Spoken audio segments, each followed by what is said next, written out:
સ્થાનિક સ્વરાજ્યની ચૂંટણીને અનુલક્ષીને વહીવટીતંત્ર દ્વારા ઈવીએમ ડિસ્પેન્સિંગની પ્રક્રિયા હાથ ધરાઈ. સ્થાનિક સ્વરાજ્યની આગામી ચૂંટણી માટે વહીવટીતંત્ર દ્વારા ઈવીએમ ડિસ્પેન્સિંગની કામગીરી વિધિવત રીતે શરૂ કરી દેવામાં.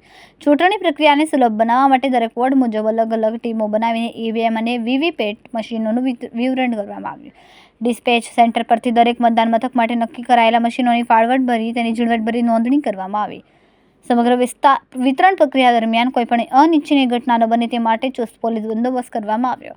સલામતીના ભાગરૂપે પોલીસ કાફલાની હાજરીમાં જ મશીનોને નિયત વાહનોમાં સુરક્ષિત રીતે લોડ કરવામાં આવશે. બીએલઓ અને ચૂંટણી સ્ટાફને તેમની જવાબદારી મુજબના મતદાન મથકોની ફાળવણી કરી દેવામાં આવી.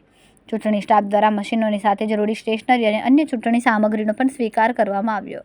કીટ મળ્યા બાદ તમામ પ્રિસાઇડિંગ ઓફિસરો અને પોલિંગ સ્ટાફ સીધા જ તેમના નિર્ધારિત મતદાન મથકો પર પહોંચશે. કેમેરામેન સેનિલ વિરાણી સાથે વિશાલ છેઠા, માનવ પ્રભા ન્યૂઝ, સુરત. અમારા વિડીયોની નવી અપડેટ મેળવવા માટે સબસ્ક્રાઇબ કરો માનવ પ્રભા ન્યૂઝ ચેનલને. બેલ આઇકન ક્લિક કરો લેટેસ્ટ વિડીયો સૌથી પહેલા મેળવવા માટે.